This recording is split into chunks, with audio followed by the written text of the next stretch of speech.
Look at him. Look at him. Yo.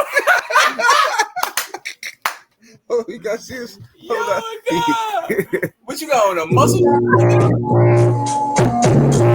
Yo.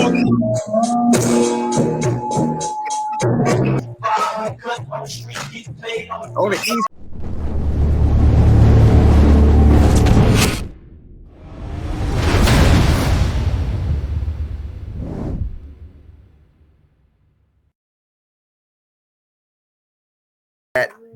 We made it to the island in 25 minutes, but we had to sit outside of OBCC for the rest of the duration. For that 2.5 hours, we sitting just on the bus outside.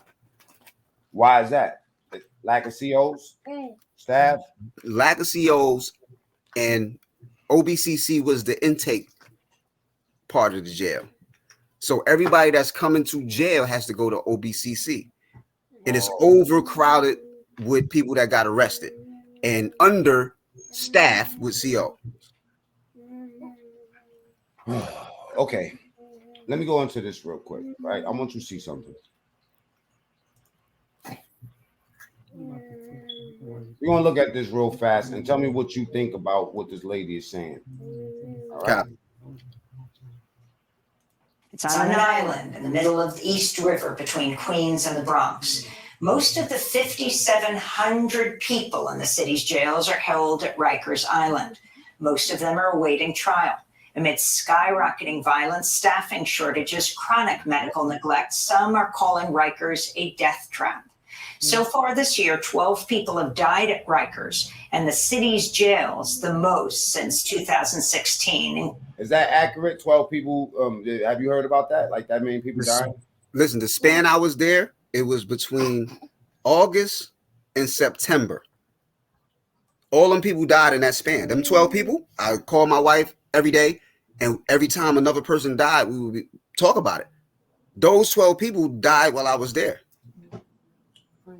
What goes through your mind when you look at this picture right here? When you look at this right here? No, I hate that shit. What I mean, what does like no, because like obviously I'm still alive and I'm kind of built for it, you know what I'm saying? I'm a whole man out here in these streets, but at the end of the day, coming across that bridge right there at the bottom, no, that is a horrible feeling because you know where you're going and you know what you got to become. Yeah. Because at the end of the day, you go through some things as a young individual in the streets and you get locked up, arrested, you come home and you try to make your life better. And you do that, but sometimes you run into a hump and you have to go back to that type of situation. You have to become a whole nother individual all over again. You got to go back to the person you was that you're trying to get rid of. So that's a horrible feeling. I hate that place. Okay. Most of them are awaiting that trial. Amidst skyrocketing violence, staffing shortages, chronic medical neglect, some are calling Rikers a death trap. So far this year, 12 people have died at Rikers and the city's jails, the most since 2016, including 5 suicides. Wilson Diaz-Guzman, Javier Velasco, Tomas. Look at that. Now, let me see. Is that blue? That's North. No, that's North Facility. Right? That's North Facility. I don't know the bills. Brand. It's like North Facility because the red one is Beacon, the blue one is North Facility. So that's Rodriguez, Segundo Walpa, Thomas Brownson III, Richard Blake, Jose Mejia Martinez, Robert Jackson, Esaias Johnson, Kareem Isabdul, and Stephen Cadu. Last month, more than a dozen elected officials. Sound like a lot of foreign people. Visited Rikers Island following reports of worsening conditions. This is New York Assembly member Jessica Gonzalez Rojas speaking after touring Rikers. I am admittedly an emotional mess.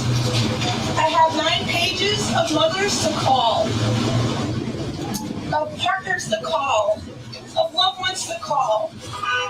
Because people have been stuck inside for days, for weeks, for months, without a court hearing. I just witnessed an attempted suicide. Miss, come here. Jumped up there and tried to hang themselves. Me and Senator Ramos were right there. Nobody deserves this.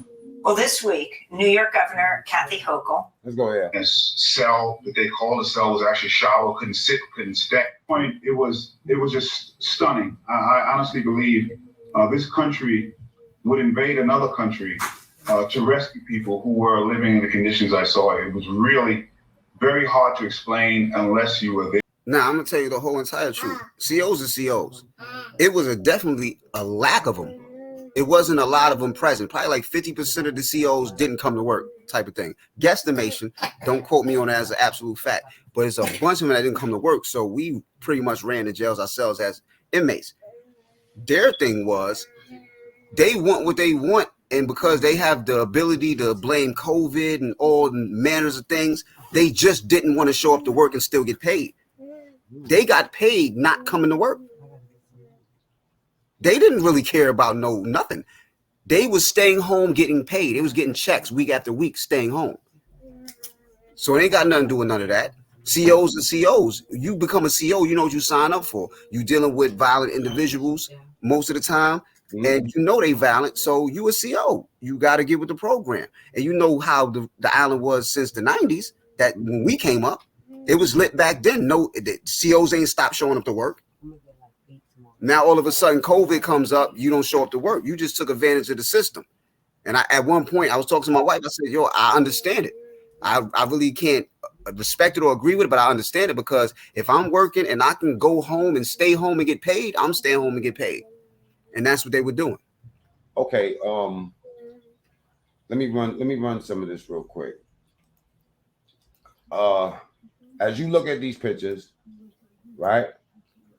Like, how accurate is this? Is this like every day? Let me run it real quick. You see this shit? No, when I was there, for a week straight, 7 whole days. That was it. You're not going to a unit or nothing. You in this bullpen, and they'll transfer you to another bullpen, into another bullpen, into another bullpen, and every one you go into looks something like that. And even worse, this is light right here. This is light compared to what the bullpens was really looking like. Is this the toilet where he's sitting at? Huh? Is this the toilet area right here? Yeah, the dude sitting there by the sink in the toilet. And some people got... You don't want to lay on a straight up floor. So some people say, yo, you got a garbage bag. They rip open the garbage bag and lay on the plastic. Some people was kind of in a loop. So they holler at the porters or whatever. Yo, go get me a blanket. So a couple cells I had, we had like 3-4 blankets for people who wanted to lay down. I wasn't with that laying down shit because, you know, I got smoke with everybody. So I'm not laying down nowhere. But for those who had that privilege, they either had a plastic bag or a blanket because you was going to be there for a whole week in a bullpen. Like that. That's accurate. That's an accurate picture. Damn. They take everybody's shoelaces too, huh? Oh, you already know that's a whole fact. But then even this, like this is the beginning. This is the first bullpen. You come in the first bullpen as soon as you pull up because you're wearing your street clothes. You go to another bullpen after they take your street clothes and you're wearing these beige jumpsuits. Like regular pop dog is wearing jumpsuits now?